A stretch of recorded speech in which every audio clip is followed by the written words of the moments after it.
돈페리뇽 설명을 하다 보면 이런 셀러브리티와 콜라보레이션 했던 게 나올 수밖에 없어요. 그러니까 유명해지는 거지 사실은. 마케팅은 확실히 진짜 잘했네요. 그러면 이제 역사에 대해서 또 소개를 해드리면, 이 돈페리뇽이 이제 보통 샴페인의 아버지라고 많이 불리우는데, 이제 설명을 해드릴게요. 왜 그런 내용이 되냐면, 절대 이제 돈페리뇽을 하면 빠져서는 안 될 게 이제 이 오빌레라 수도원이 나와요. 오빌레라 수도원에 1688년에 와인 담당 수도사로 피에르 페리뇽이 부임을 하게 되는 거죠. 수도승이 뭘 하냐면 와인을 만들고 와인을 팔아서 이익을 남겨서 그 수도사들이 먹고 사는 일을 하는 거지.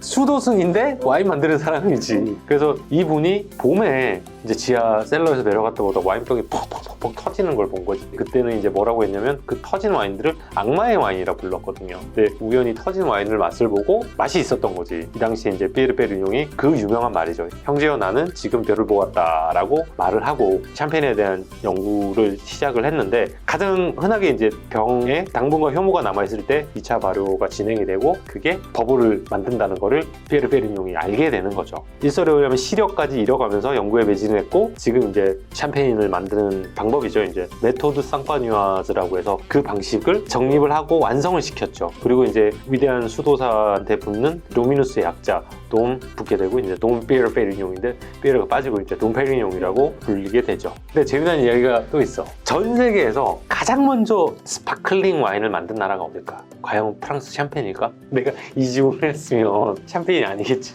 아니죠. 그치. 샴페인 아니야 실질적으로. 스파클링 와인을 논문을 써서 만든 사람이 있어요. 그 최초가 1660년 영국 과학자가 논문을 써서 이렇게 해서 만들면 버블이 있는 와인을 만들 수 있다 하고 만들었었고, 심지어는 프랑스에서도 샴페인이 최초로 스파클링 와인을 만든 게 아니야. 랑그독 루스용이야. 랑그독 루스용에서 가장 먼저 만들었고 샴페인이 유명하게 된 거지. 근데 사람들 그거 잘 모르시더라. 스파클링을 만든 거는 영국이 최초다. 프랑스에서도 스파클링 가장 먼저 만든 거는 랑그독 루스용이다. 샴페인이 먼저가 아니다. 구독? 그리고 또 썰이 하나 있는 게, 이 돈페리뇽이 심지어 샴페인 별로 안 좋아했다는 말도 있어. 아 진짜로? 소순들을 먹고 살려야 돼. 근데 어쨌든 돈페리뇽이 샴페인의 어떤 빠져서는 안 될 요죠. 그 메서드 샴페인이라고 해서 샴페인을 만드는 2차 주정 발효를 거치고 하는 거에 대한 거를 정립을 시킨 샴페인을 굉장히 큰 역할을 하신 분이시죠. 그리고 이제 돈페리뇽을 설명하면서 절대 빠져서는 안 돼 이제 모에샹동이 이제 나와야 되지. 사실 이제 모에샹동이 1743년에 와인 사업을 처음 시작을 해요. 그때 당시에 오너가 보는 눈이 있었는지 1800년대 오빌레라 수도원을 사요. 그리고 이제 이 사람들이 1921년에 샴페인에도 역사가 있었으니까 알았을 거 아니에요. 그래서 돈페리뇽으로 샴페인을 만들려고 했지, 1921년부터. 근데 문제가 뭐냐면 다른 집이 돈페리뇽 이름으로 상표 등록을 해버린 거야. 오빌레라 수도원을 샀고 돈페리뇽 이름을 쓸 수 있는데 돈페리뇽 이름을 못 쓰는 거야. 그래서 이제 이걸 어떻게 해결을 하느냐. 그때 돈페리뇽의 이름을 가지고 있던 샴페인 메시에르라는 집이 있어요. 여기서 상표권을 가지고 있었던 거지. 그래서 이제 모에시 이걸 어떻게 푸냐면, 모에샹동에 아들이 있어요. 아들하고 샴페인 메시에르하고 결혼을 시켜버려. 1927년에. 이것 때문에 결혼을 했는지는 모르겠는데 어쨌든 딸이 시집을 오면서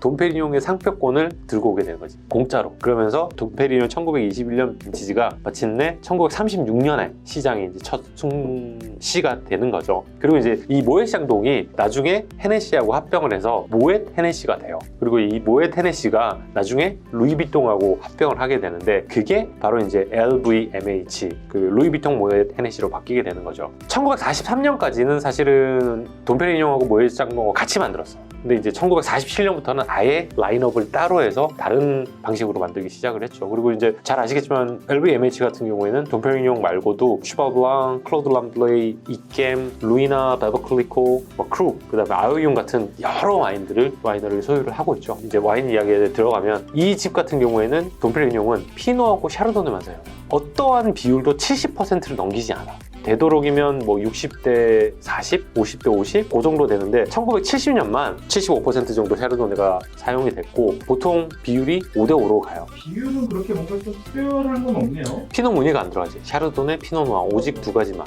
그리고 이제 사실 돈페리뇽이 유명한 게 레버테크랑 피토 피스리 뭐 이런 그쵸. 스페셜 에디션도 있잖아요. 그렇죠. 이게 정확한 개념을 좀 설명을 지금 해주세요. 여기 제가 이제 지금 보시는 게 이제 일반 돈페리뇽 병이고, 지금 여기 보시면 1990년 돈페리뇽이잖아요. 그리고 1990년인데 웨노테크라고 되어 있어요. 그 다음에 이거는 빈티지는 다르지만 P2라고 돼 있어요. 그리고 이제 저기 칠링 중인 병이 하나 있는데 P3 하나 갖다 주세요. 저기 바로 주세요. 이렇게 해서 이제 일반 돈페리뇽, 웨노테크, P2, P3 이렇게 나뉘는데, 보통 이제 돈페리뇽이 8년 정도 숙성을 시키면 이제 첫 번째 숙성 단계를 거쳐서 완전한 돈페리뇽을 거듭난다고 해서 그때 돈페리뇽을 출시를 시켜요. 그래서 보통 릴리즈가 되는 게 지금 2010년 출시가 됐죠. 이제 곧 2012년 출시를 앞두고 있는데, 1차 숙성이 되고 2차 숙성이 되는 시점, 이때가 보통은 15년에서 20년 정도라고 이야기를 하거든요. 그럼 그때 뭘 만드느냐? 웨노테크가 나왔다는 거지. 그리고 여기서 더 숙성을 시켜서 30년 정도 숙성을 시키면 완전한 절정에 이른다고 해서 더 숙성이 된 웨노테크가 나왔었지. 근데 지금은 어떻게 나오냐면 이 웨노테크가 없어지고 P2가 나오게 되는 거고, 더 숙성을 시켰다가 이제 P3로 출시를 하게 되는 거죠. 블렌딩 비율 똑같고 똑같은 와인이에요. 단 한 가지 차이점이 뭐냐, 이 와인들의 차이점이 리하고의 컨택, 그러니까 침전물하고 그대로 데코르 주망을 하지 않은 상태에서 보관을 하다가 이걸 일반 샴페인들은 8년 지나서 뽕 해서 다시 도사주를 하고 출시를 시키잖아요. 웨노테크 같은 경우는 15년 리하고 7, 8년을 더 숙성을 하는 거지. 리가 주는 컴플렉시티가 또 있어요. P3 같은 경우에는 30년을 두는 거지. 똑같은 블렌딩에 똑같은 와인인데, 근데 그게 리가 컨택을 하면 할수록 또 다른 캐릭터를 보여주거든요. 그래서 이제 이 개념을 가장 먼저 잡은 사람이 이제 돈페리뇽 보시면 돼요. 그러니까 예를 들어서 볼린조에서는 알디라고 해서 리스트 데코 주망에서 알디라고 나오고, 그 다음에 크룩에서는 컬렉션이라고 해서 나오죠. 최근 크리스탈에서도 시작한 거는 이제 비노테크, 1995년이 가장 먼저 나오고 이제 96년 그 이후 빈티지 출시되는데, 그렇게 이제 셀러에서 리하고 컨택을 더 오래 해서 이제 와인을 레이트 릴리즈 하는 거죠. 그래서 P2, P3의 플래니튜드는 풍만함, 완전함, 절정을 의미한다고 보시면 돼요. 저도 이거 테스팅을 처음 한 게 P2는 1998년 빈티지예요. 2014년 미슐랭 지금 투스타죠, 다니엘. 그때는 3스타였는데 뉴욕에서 런칭 파티를 했었어요. 그때 98년 걸 처음 마셨는데 괜찮았죠. 그 다음에 뭐 2000 빈티지 이후에 쭉쭉쭉쭉 나오고, 지금은 아마 P2는 2002년까지 나 그럴 거고, P3는 이제 92년, 93년까지 아마 나왔을 거예요. 이거는 안셈 셀러스도 부러워하더라고요. 사실 자기 같은 경우에도 이런 걸 해보고 싶었는데 돈이 너무 많이 드는 거지. 그거를 진짜 2, 30년 묵혀놔야 돼. 근데 그것도 가능할 수 있는 게 돈페리뇽 생산량이 얼마나 될까? 근데 10만 명 되지 않나? 500만 명. at least. 최소 500만 명인데, 제가 보기에는 P3로 만드는 게 10,000병이 안 될 거야. 이것도 계속 나와. 어쨌든 제가 예전에 한번 말씀드렸죠. 제 인생 샴페인이라고 해서 소개해준 거 하나 중에 66년 돈페리뇽 웨노테크 매그넘 그 레이트 릴리즈 버전, 그러니까 지금으로 치면 P3 버전이죠. 66년인데 데코르 주망을 2004년인가 했어요.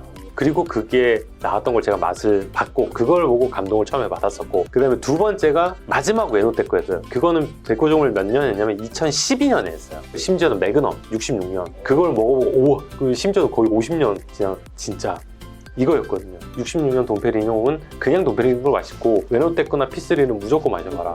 인생 샴페인이다. 무조건 한번 사봐라. 그렇죠. 돈페리뇽 하면 또 빠질 수가 없는 게 로제. 가장 최고의 샴페인 로제를 뽑는다면 돈페리뇽 로제. 로제 같은 경우는 1959년이 첫 번째 빈티지예요.